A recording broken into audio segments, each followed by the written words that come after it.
maghapon at ulan ay ganyan na. Pero siguro pagka nakatagpang araw na, wala tayo rin nakabangka at ano dito. Now, yung kasi ba, mas mo Matthew chapter 25, Matthew chapter 25, at atin pong susundan yung ating mga naging lesson ng aking Sunday school patungkol po sa stewardship. Sa pagkakalimutin ko sa inyo na itong buwan ng Setyembre ay ating po itong stewardship Sundays. Ito po, hanggang sa ating mission, ayan po ating pinakatema, ang pagiging katiwala ng Diyos. Okay, Matthew chapter 25, 14 hanggang 30, at ngayon po gabi ay ating po mag-uusapan ito po mga alituntunin o patakaran ng isang katiwala ng Diyos.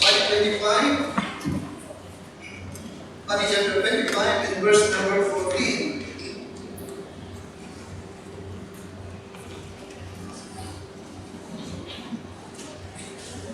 Dito ko ay hindi ko makita po niya na ang ating Panginoon ay ikinumpara sa master nitong ito na kanyang steward, na kanyang pinagtiwalaan ng kanyang mga pag-aari. Matthew 25 and verse number 14.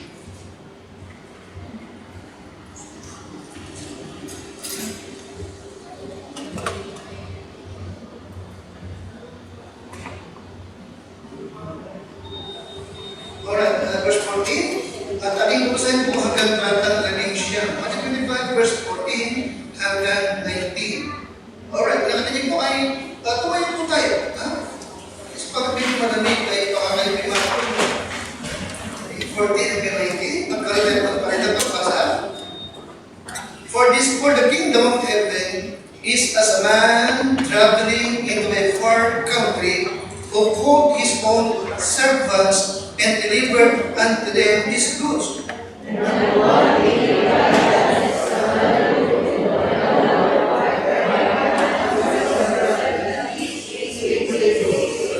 Then he that had received the 5 talents went and traded with the same, and made them other 5 talents.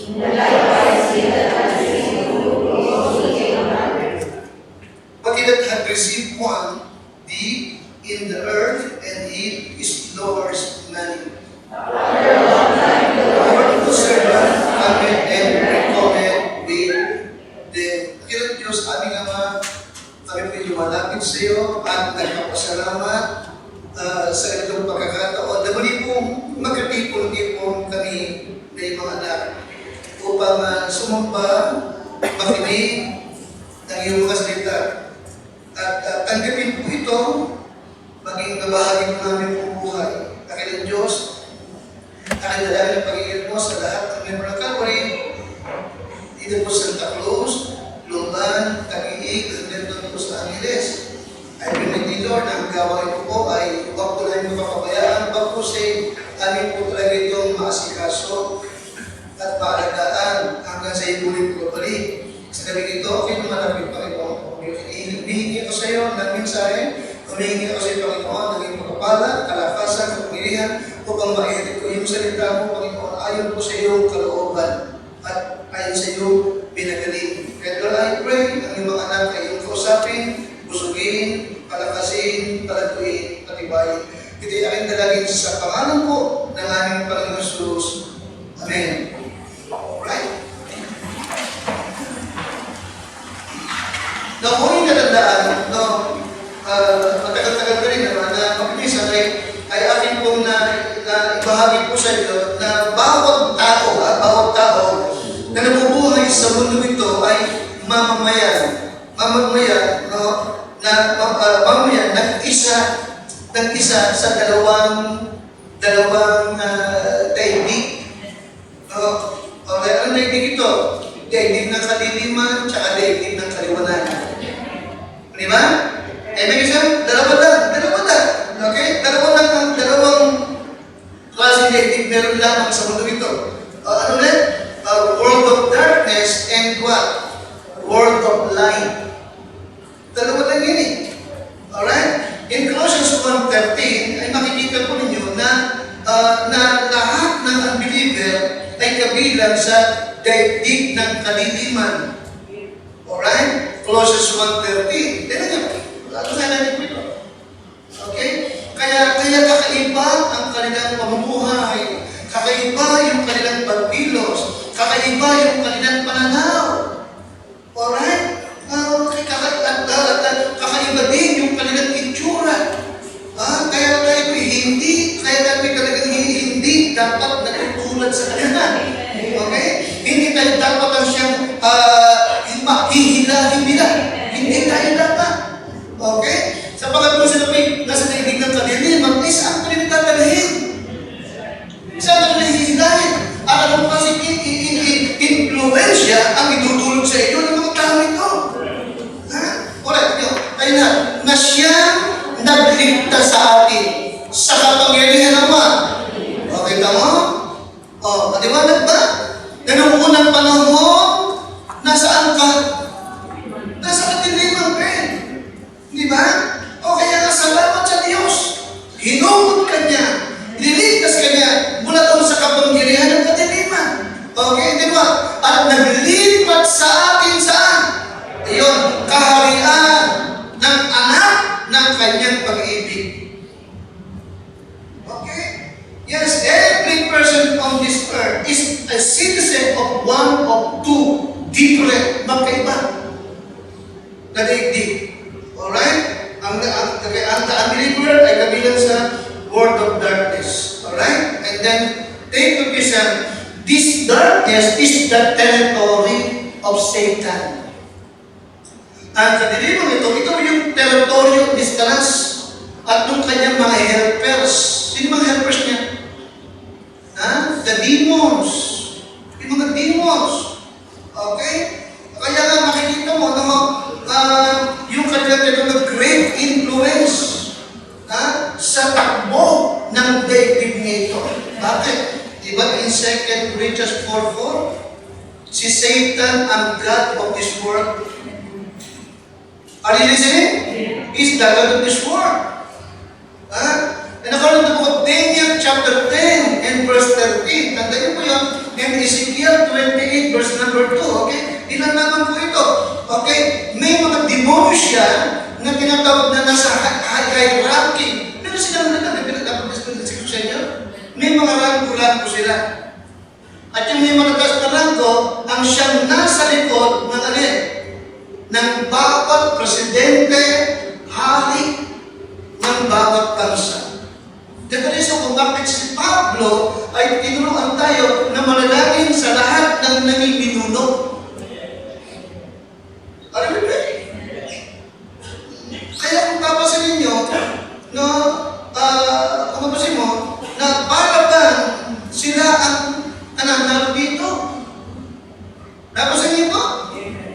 Amen? Matinusit ka na. Parang ka.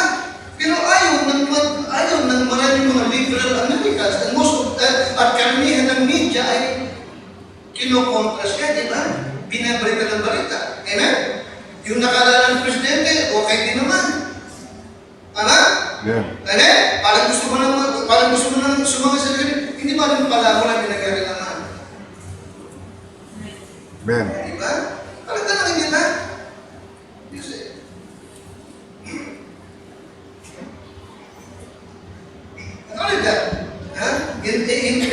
In First Timothy 4:1, alright? Si Satan din ang originator, alright? Originator of error and false doctrine. Alright? Okay? Siya din ang promoted, no? Okay? Ng mga maling turo o aral, no? Okay? At pinopromote ng kanyang mga demonic hosts and pastors. 1 Timothy chapter 4 and verse number 1. Hindi po. 4:1. Hindi po. Kaya kung papasin nyo, ano po, kung papasin niyo po, mas madaling lumaganap yung maling turo. Amen? Amen? Halos hindi mo ipipilit sa tao. Tatanggap ng tao. Pero yung turo natin na puro, amen? Sa Panginoon, hindi na isip matanggap. Amen? Nung sa lugar ng paratong, sa may lugar ng Santo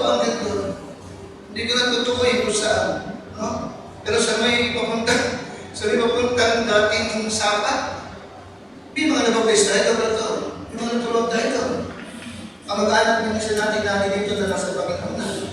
Matagal natin tinalabaho. Sinuyo. Tama? Tinuluto, tinutulungan natin. Nagkakaloob kayo para sa kanilang Panginoon. Okay? Hindi ko malala. Minsan may kailangan ng uniforme, may mga nagbibigay. Diba? Pero pagkatuluan, ibigay, maraming dahilan. Pag nahuli na punta sa bolo mo, sa yung sa walang yan. Malito na yan. Nagkapunta sa mga pa. Isipin naman ito. Bakit gano'n? Ang dahilan, samantalang yung amin ito, talagang maliwanag na maliwanag. Mas gusto pa nila na ang Kristo nila ay kapatid ni Satanas. Kasi sa Kristo natin, na anak ng Diyos, at Diyos na nagkatawang tao. Na namatay para sa kanilang kasalanan, mabuhay na muli. Mas ginusto niya na, yung Kristo anak ng Diyos, na kapatid ni Satan. Ganun yun siya. Bakit? Anong dahilan? Okay, ang dahilan? No? Very simple. Because what? Okay, sa bakit sinabi nasa, they belongs to the world of darkness. Amen? Amen? Kaya sa punto ito, makikita niyo po talaga, no? Na tayo po mga mananampalataya, na mga naglilingkod sa Diyos, talaga makita mo na kung sa sarili lang natin kakayahan at galing ng pagtutulog, walang mangyayari. Amen? Amen? Talagang kailangan natin siya the power of God, the fullness of the Holy Spirit. Kung tayo lang, hindi natin sila kahit magniwalain. Okay. Now, so yung una, word of darkness. Now, kung may pinasa Colossians pa, verse number 12, okay, and 44. Colossians chapter 1. So the unbeliever belongs to the world of darkness. Alright? And the believer, you say, we belong to the world of light. Yan po. Colossians 1:12.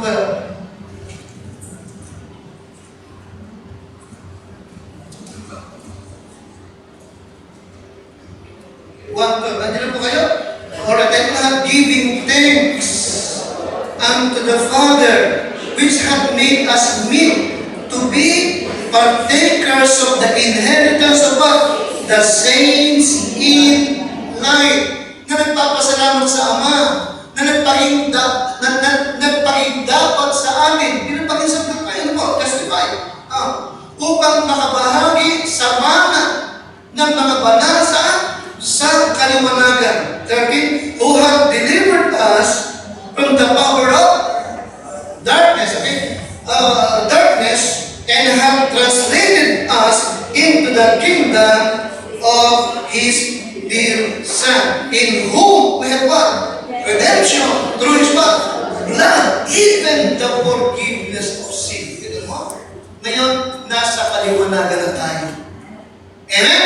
Nilipat tayo. Inilipat mula sa kadiliman tungo sa kabilang-bilas ng kaliwanagan. Also in 1 Peter chapter 2. Okay, ibig ko lang maging klaro po sa inyo. 1 Peter chapter 2.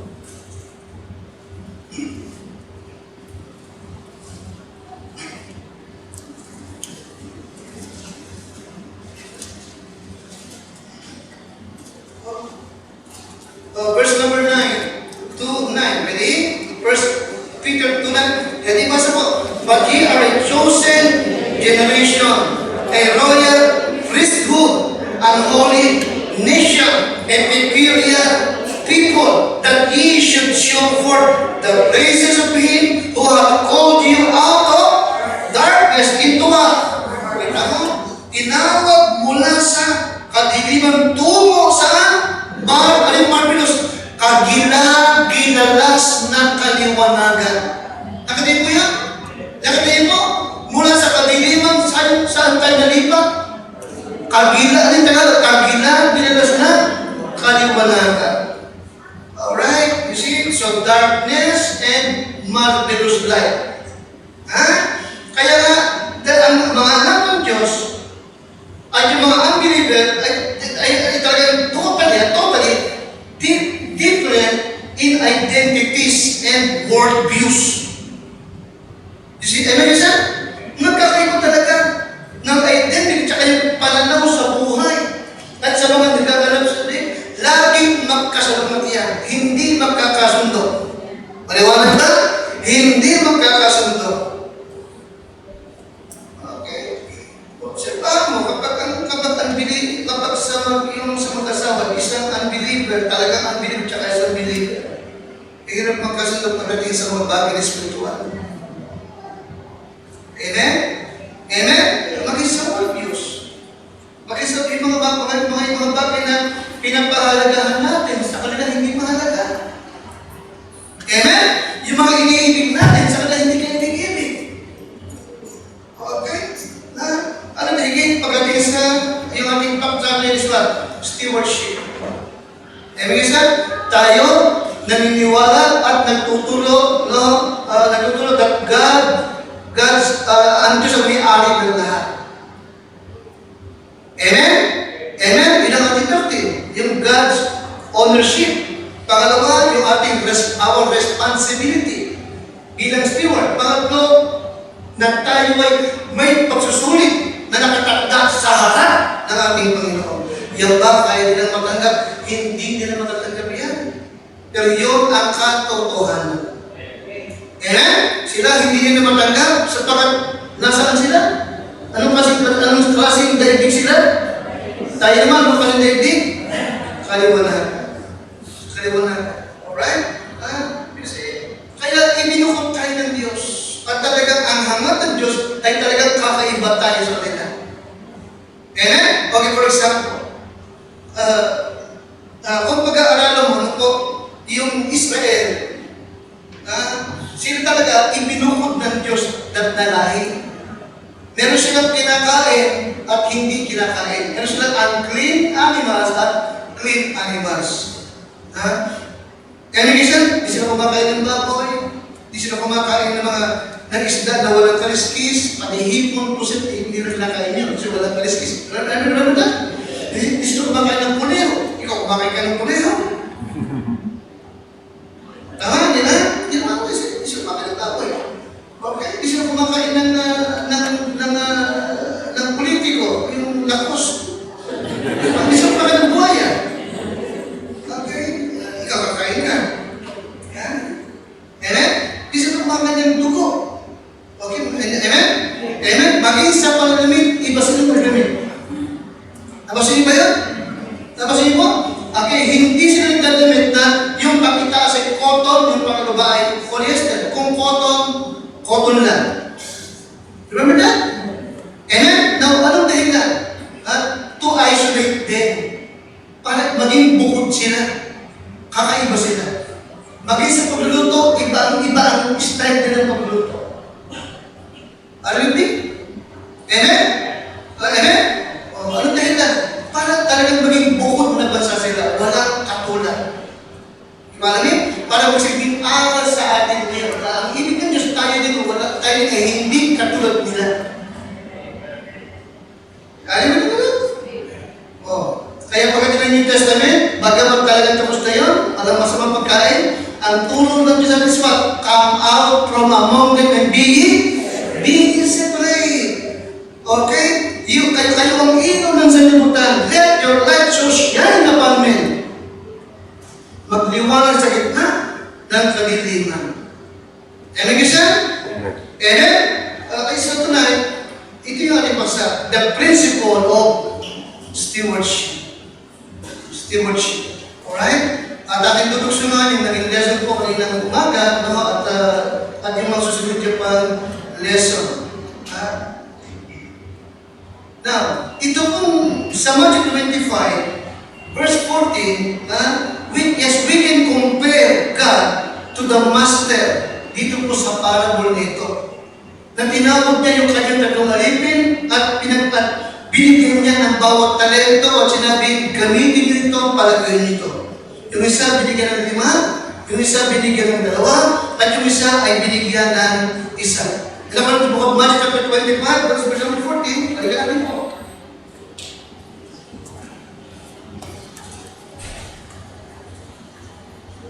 Verse 14, okay, ready tayo ulit? For the kingdom of heaven is as a man traveling into a far country who called his own servants. Alright? own servants, and delivered unto them the sword, his goods. Alright? Sabi ko kanina, no, itong mas na ito ay maikukumpara mo talaga sa ating Panginoon Diyos. Alright? Alright? Now, ano pinapakita? No, na bilang katiwala, okay, mahalaga po sa atin na ating ito yung principle of God's ownership. Okay, madalas natin ito pag-usapan. Pero importante po ito na prinsipyo ng maging katiwala. Na kayo pininiwala sa tinatagdaman, pakitakas God's ownership. Anong ibig sabihin ng God's ownership? That God owns everything. God owns what? God owns everything. Siya ang may-ari ng lahat ng bagay. In Psalms 24 verse number 1, the earth is the Lord's and the fullness thereof, at maging lahat ng naninirahan dito. Ang Diyos ang siyang may-ari ng lahat. Amen siya? Amen? Dumating tayo sa mundong itong hubad at wala tayong maradalang anuman. Wala siyang may-ari ng lahat ng bagay. Alright? At lahat, at kung ano ang meron tayo ngayong gabi, ay napa sa atin sapagkat pinagtiwalaan tayo ng ating Panginoon. Binigyan niya tayo. At tayo naman ay responsable na pangisukaan po ito at palaguin na para sa Kanya rin. Paliwanag ba? Amen? Yun ang tinuturo ng ating pinapasa, hindi ba? Alright, sabi nga, okay, then he that, 16, then he that had received the 5 talents went and what? Traded with the same and made them others 5 talents. And likewise, he that had received 2, he also gained another 2. Alright? No, alam ng dalawa na yung hawak nilang sarili ay tinanggap lamang nila. Amen? Amen? At ibig ng master na gamitin nyo, palaguin ninyo. Yes, because God owns everything. Amen, Bishop? Ngayon, naitanong niyo ba, bakit hindi pare-pareho ang natanggap? Bakit kailangan isa 5 ang ibinigay, yung isa 2 ang ibinigay, yung isa lang. Bakit hindi ko 5 lahat? Pare-pareho ninyo. Bakit kung hindi 5, bakit hindi 5 lahat? Okay, ano ba idea? Meron ba kayo idea? Amen? Meron ba idea? Alright, punta sa verse number 15. Bakit hindi pare-pareho? Bakit hindi 15, ha? And unto one, pagkalabas, he gave 5 talents, to another 2, and to another 1. To every man according to his, the word several means what? Own. Ano yung several? Own ability. Ano sabihin? Alam ng Diyos yung abilidad mo. Sabagat siya binigay sa'yo. Tama? Alam ng Diyos kung ano yung kaya mo. Amen? Alam na, itong taon ko, kaya niya yung 5. O sige, itong taon ko, 2 lang kakayahan niya. Ito, 1 lang. Nakikinig ka sa akin? Amen? Amen ka sa? Pero ang ibig ng Diyos, yung ibinigay ng Diyos sa'yo, palaguin mo. Palaguin mo yan. Amen? Kaya yung umaga, binanggit ko sa inyo. May mga pastor na magaling kumanta, magaling magpiano. May pastor na nag-preach siya, kumakanta siya, nag-preach siya, minsan pupunta sa nag-piano siya. Mahanga ako. Okay? Sa mga nakita ko, ito yung klase ng pastor, meron siya na 3 talent, meron siya. Ako, 1 lang eh. Hindi ko naingit to. Sabagat alam niyo yung ability ko, alam niyo yung ability niya. Alam niyo yun? No. Ang mahalaga lang, kung anong binigay ng Diyos sa'yo, maging tapat ka. Amen? Amen? Maging tapat ka dyan sa iisang yan. Pag ginagawa mo yan, palalagay mo yan. Alright? Kasi yes, God decide what resources He will place into your hand. Bilang ikaw ay kanyang servant. Amen, sir? Amen? So tonight,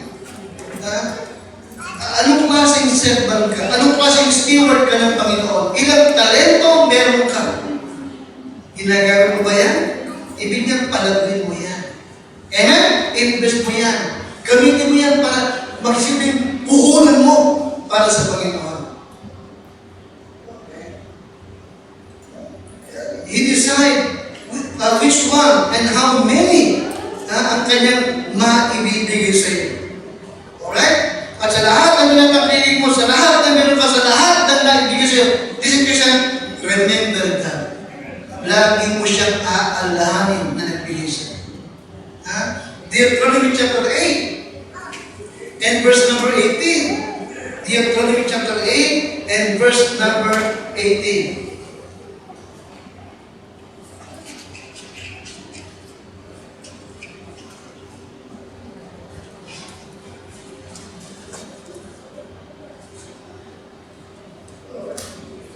8:18. Alright. Nandiyan po kayo? Basahin natin muna. Verse 11. Deuteronomy 8:11. Ready? Beware that thou forget not the Lord thy God. Paliwanag ba? Paliwanag ba? Mag-ingat ka na huwag mong makalimutan at huwag mong makalimutan ang Panginoon mong Diyos in not keeping His commandments and His judgment and His statutes which I command thee this day. Alright? Now notice verse number 18. Kayo lahat? Ready? 18, ready? Oh, but thou shalt remember the Lord thy God. Oh, for it is He that giveth thee what? Power to get well. Ano pa? That He may establish His covenant, which He sware unto thy fathers, as it is this day. Sa Tagalog, kundi iyong aalalahanin ng Panginoon mong Diyos sapagkat Siya ang nagbigay sa iyo ng alin? Kapangyarihan upang magkaroon ka ng what? Tignan mo, anong kapangyarihan yun? Yung ability mo, yung wisdom mo, ano ba? Yung strength mo, ano ba? Yung lakas mo, yung talento mo. Paliwanag ba? Siya nagbigay. Okay, kaya expression, pagdating sa stewardship, no, napakahalaga nito, no, nalagay mong inaap na that God owns everything. God owns everything. Ultimo, yung iyong tinatawag na personality. Tagilig ka sa akin? Yung iyong personalidad, yung pamamaraan mo, estilo mo sa buhay, para magkamit ng salapi at para maging matagumpay. Sa kanya rin yan. Ako, hindi ba ako? Akala mo ba yung galing mo lang yun? No. Acts chapter 17. Yan po. Acts chapter 17.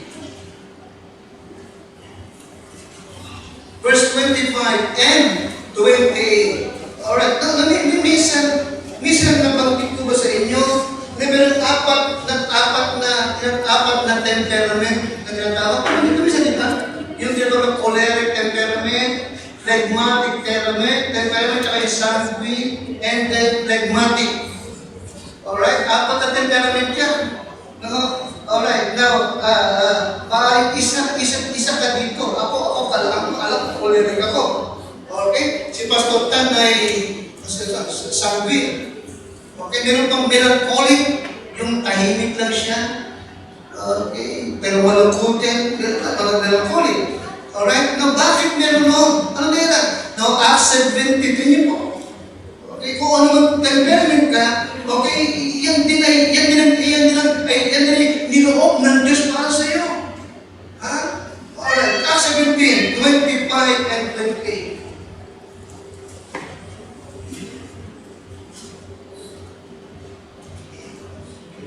Alright, magaling kang magturo, magaling kang sumunod ng tao, magaling kang makipag-usap, magaling kang kumuha ng loob ng tao, okay, magaling kang sa sales talk na ganyan. Sa kanya rin galing niya, tingnan Acts 17. 25, or andyan na kayo? Acts 17:25, ready? Okay, neither is worship with men's hand, as though he needed anything. See, he gave it to all what? Alright. Siya rin ang nagbibigay sa lahat ng buhay at ng hininga at ng lahat ng mga bagay. Siya rin ang nagbibigay. Nakakaliwanag ba? Amen? Amen? Yeah, God owns everything. Maging buhay mo, kanyang pag-aari. Alright? Notice number 28. 28. Ay lahat. Ready? Oh. Okay. Oh. Ready? Okay. For in Him, sapagat sa Kanya, tayo'y nabubuhay, ano ba? Nagsisikilos, at mayroon tayong ba? Ano yung pagkataon? Personality. Diba namin? Temperament. Okay? You see? Naggaya naman ang sinasabi ng Pilipinas sa inyong mga salimutan doon, sapagat tayong lahat, tayo na may sa Kanyang lahi. Kita mo? Alright? Sa King James, nakita ko yung salitang, for in Him we live and move and have our being. Maliwanag ba? Kung bakit ka ganyan, siya lumalang sa iyo na ganyan ka.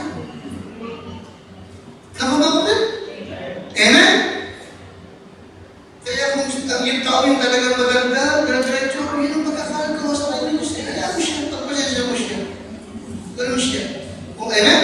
Kung ito mahihain, talagang tahimik, mahihain, okay, ganyan siya nilikha ng Lord. Amen? Kung tayo ito, magaling magsalita, magaling magkumbinse, ganyan siya nilikha ng Lord. Ngayon, kaya ngayon, kung magaling ka sa kanyang bagay, nagagamit ka, lumalayo ka sa kanyang bagay, remember the Lord. Okay? God owns everything. God owns everything. Next Sunday, meron tayong member na mag-dedicate ng kanyang anak, di po ba? Now, anong ibig sabihin ng dedication? Kaya yung minapaliwanag, katulog na, ang dedication hindi ito binyan. Hindi ito binyan. At kung sakali man yung anak mong sanggol, halimbawa, hindi na dedicate ang gratitude, sakaling binyan. Nakikinig sa akin? Hindi kasalanan sa Diyos kung hindi mo na i-dedicate ang iyong anak. Alright? Yun, naging kaugalian na. Pero ano naman masama? Okay. Ang mahalaga yung dedication, alam mo ang meaning. Bakit may dedication? Anong meaning? Of course, ang meaning is what? Number one is God's ownership. Ang dedication ay pagkilala na ang Diyos ang nagbigay sa iyo ng sanggol nito. Amen? Lord, children are an heritage of the Lord, and the fruit of the womb is His reward. Pamana ng Diyos, gantimpala na Diyos sa iyong mag-asawa. Yun ang dedication. At pangalawa, ito po yung pagkilala na ang Diyos ang nagbigay, kaya itong bata nito, palalakahin mo sa aral ng Panginoon. Amen? At kayo mga magulang, sapagat yung bata niya galing sa Lord, bigay sa inyo, kayo ay what? Steward kayo ng Diyos sa bata niya. Pag lumaki yan ang matigas sa ulo, at sa lungat ang buhay niya, sa kalooban ng Diyos, kasalanan ninyo. Maliwanag ba? Maliwanag ba? Amen? Sapagat katiwala kayo ng Diyos ng bata na yan. Maliwanag ba? At kaya sapagat pinagkatiwala ng Diyos sa inyo, hindi na-delete nyo bilang pagkilala na siya may-ari at pinagkatiwala sa inyo, kaya hindi yan magiging balakid sa inyong mag-asawa para maglingkod at sumuma sa Panginoon. Amen? Ilang principle number one ng what? Stewardship. Ano number one? God's what? God's ownership. Ano sabihin? That God owns everything. Alright? Ilang principle number one. Number two, our responsibility. Sapagat siya may-ari, pinagtiwalaan tayo, no? Ng buhay, ng lakas, ng church, ng pananampalataya, maging ng anak, ng pamilya, pinagtiwalaan tayo ng ating kabuhayan at para sa Kanya.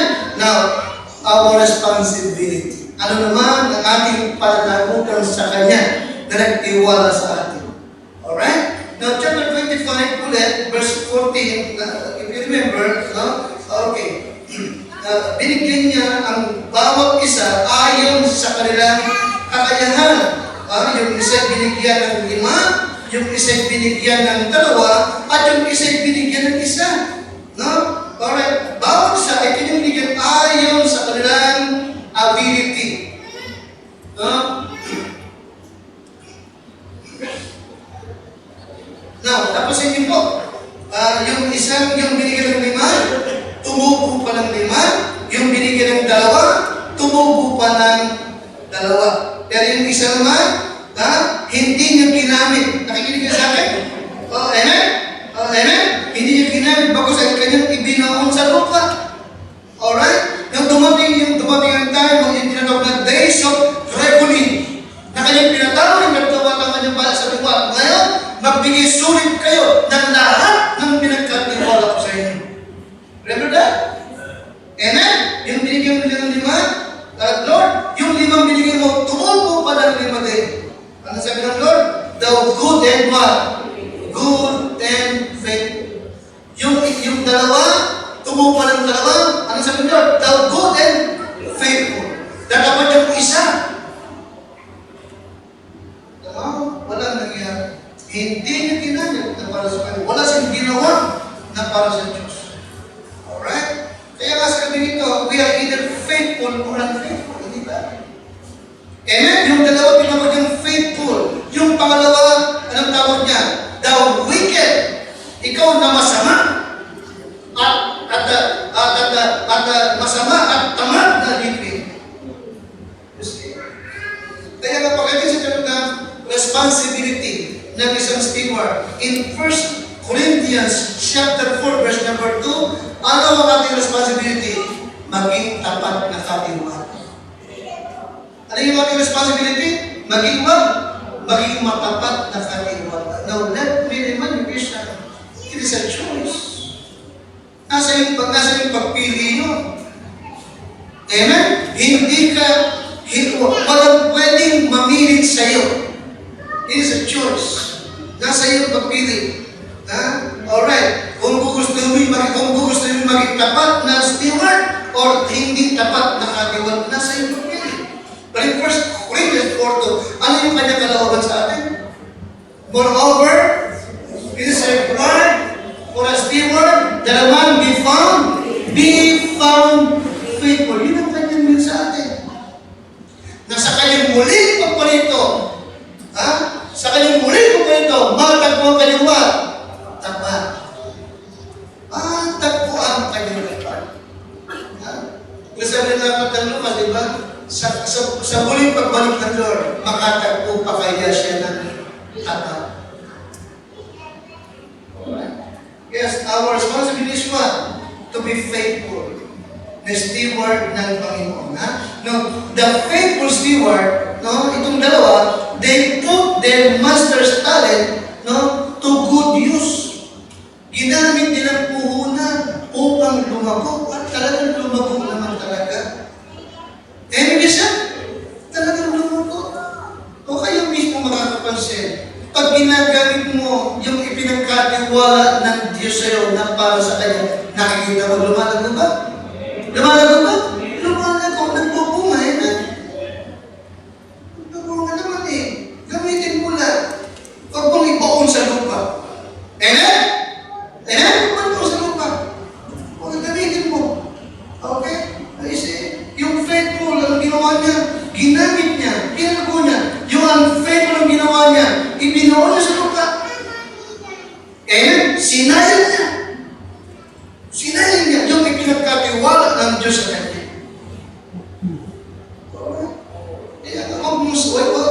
Huwag natin sayangin yung ating buhay. Amen? Huwag natin sayangin yung ating talento.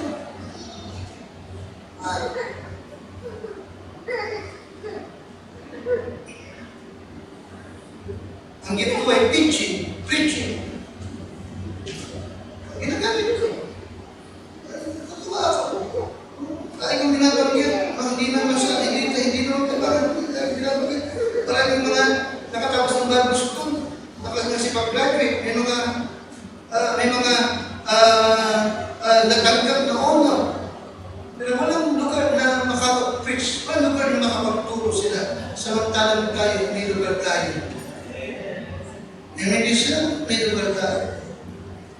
halos ikaw masusuko.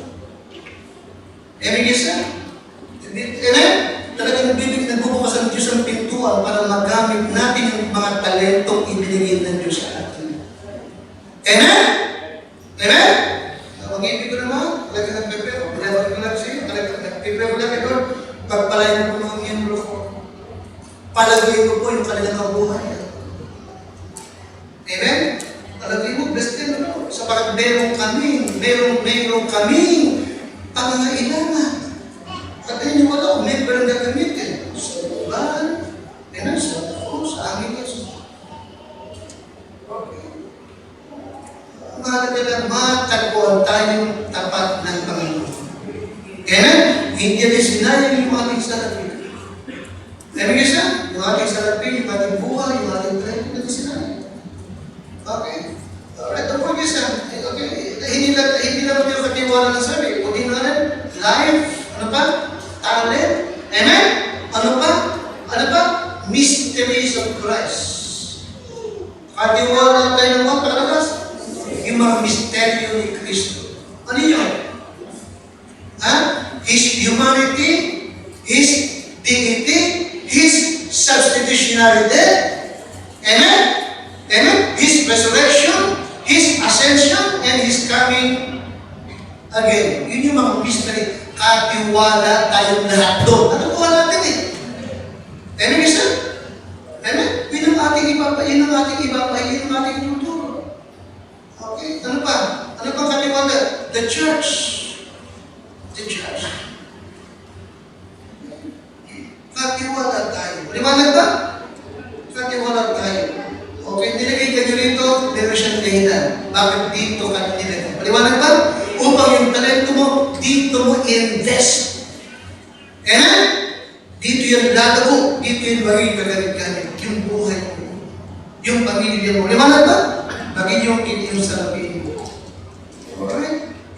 God owns everything. At pangalawa, meron tayong may pananagutan tayo sa Lord. At panghuli, meron tayong ipagsusuri.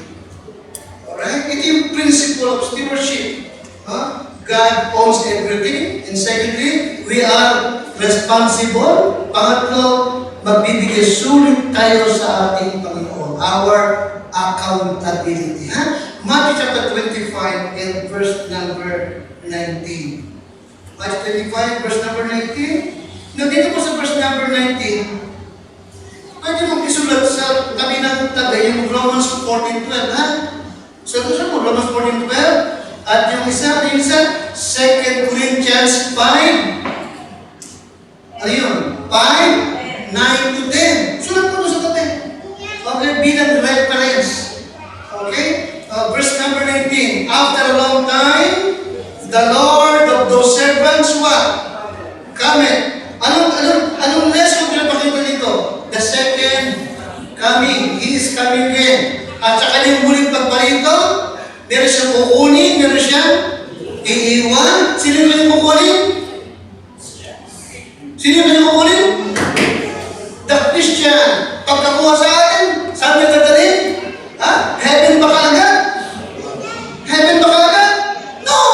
Dadaan tayong lahat sa Demon Judgment. Amen? Anong tinawag dito? Yung meron day of what? Day of reckoning.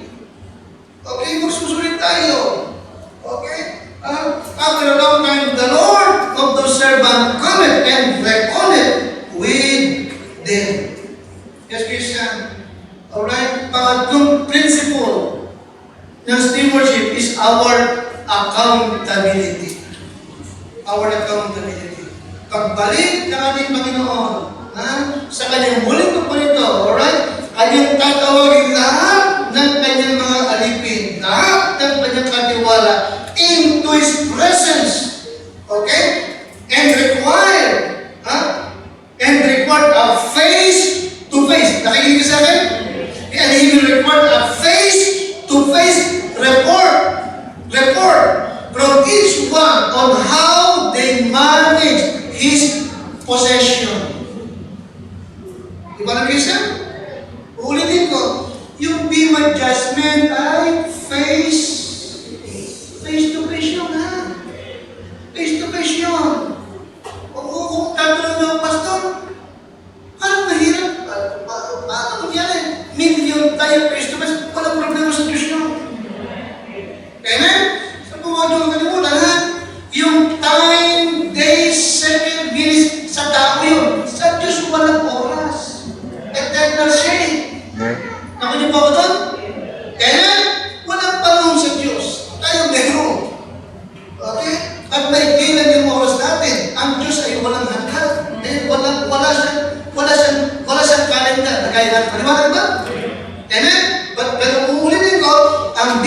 judgment. Ang judgment sa Christ ay face to face.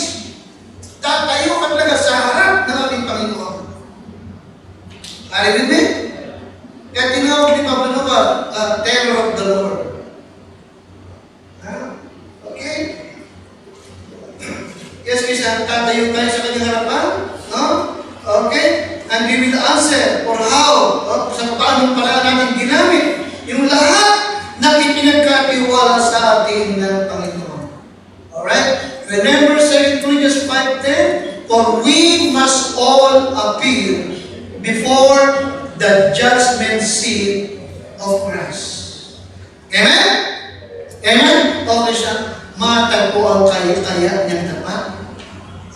Pero it is required. It is required for a man that is steward to be found faithful. Nire-require tayong matagpuan tayong matapat ng ating Panginoon. Amen? Na ating ginamit yung ating lahat ng pinagkatiwala niya. For His glory. Amen?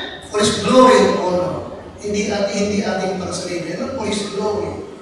Alright? Now, sad to say, itong binigyan ng 1 talent, okay na.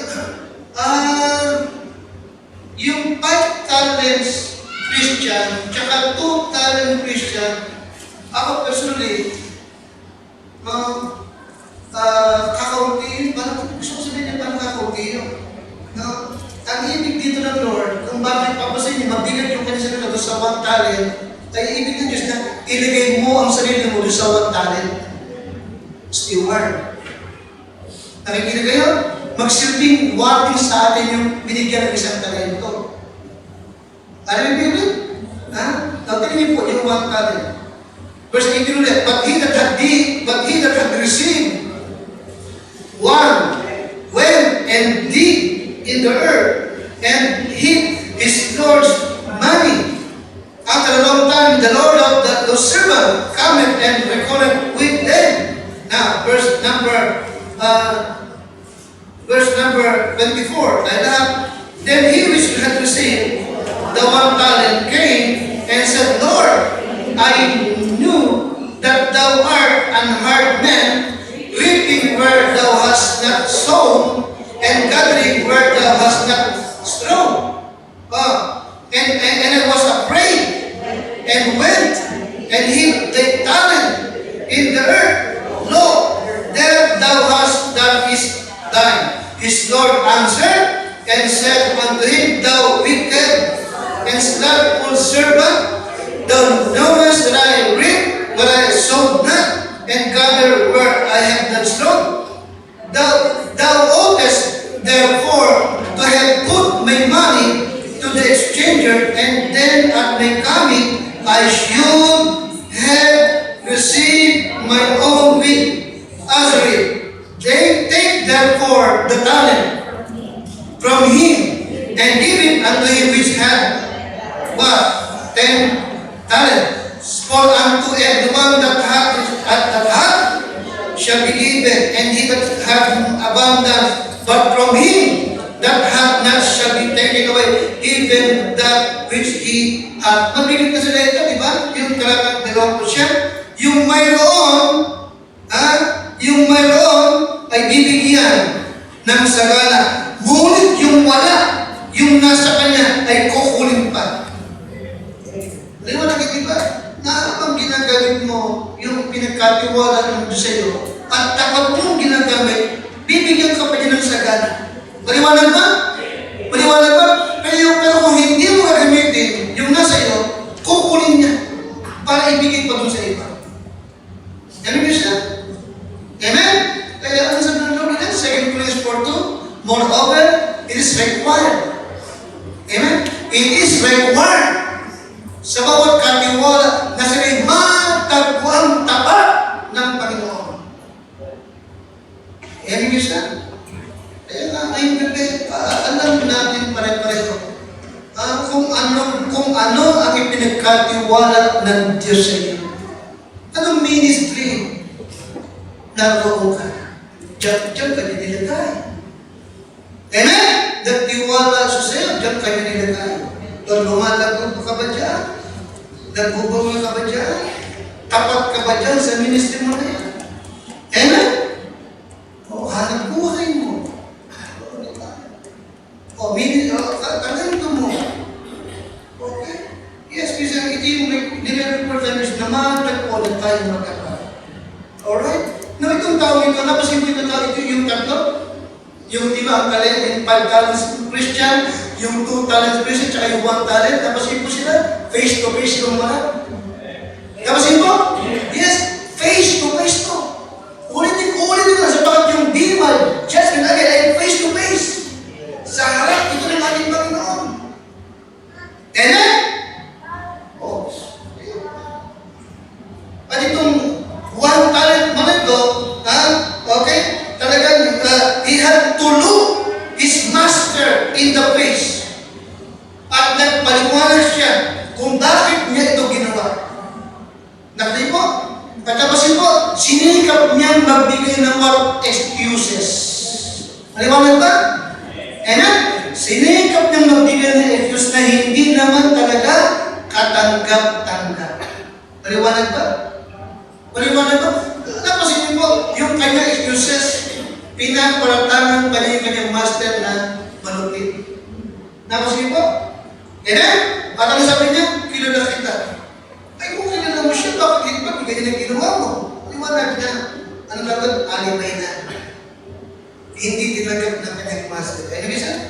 Kaya ang isang tatayo ka sa kanyang harapan, magpapaliwanag ka. Paano mo ginamit yung mga pinagkatiwala ng Diyos sa iyo? Amen? Amen? Kaya ngayon pa lang, maging matapat ka. Nakatiwala ng Panginoon. Alright? Ha? Kaya nga, success, yung dalawa masaya. Amen? Amen? Yung dalawa masaya. Yung 5 talento na nasa, masaya siya. Kasi nag-successful siya. Yung 2 talento, masaya rin. Kasi successful siya. Amen? At talagang nasabihan pa siya ng dalawa, good and faithful. Samantalang itong tao ito, ano sabi nun? Thou wicked and what? Slackful. Masama at tapat na libing. Amen? Kung kilala mo ako, bakit mo hindi inilagay sa lalago yung pinagkatiwala ko sa iyo? Kunin yung nasa kanya. Bigay ito sa maraming natanggap. Amen, Christian? Okay, kaya sutunan, Christian, no? Napakahalaga sa kating ito na lagi natin i-acknowledge that God owns everything. Amen? Maging yung ating buhay, yung ating pamilya, lahat ng meron tayo, Kanya. Liwanag ba? Amen? Kanya. At magpasalamat tayo, pinagtiwalaan tayo ng ating Panginoon. Amen? Lagi siguro sana, pinagtiwalaan mo kami ng gawain sa lumba. Pinagtiwalaan mo kami ng gawain sa Aquiles. Okay. Talaga na, sabi ko, talaga, I pray, Lord, huwag na, nakikinig ba kayo? Talaga, I pray, Lord, huwag po namin, huwag po namin mapabayaan ang magawa mo yan. Alright? And pag yung kalimutan, yung ating responsibilidad, ibig niyang matagpuan tayong tapat ng Panginoon. So tonight, I encourage you to dedicate i-dedicate natin natin mga sarili na maging matuwid, mabuti at tapat tayong katiwala ng Diyos. Tayo lahat po ito. Panginoon, ang aming dalangin ay matagpuan mo kaming lahat na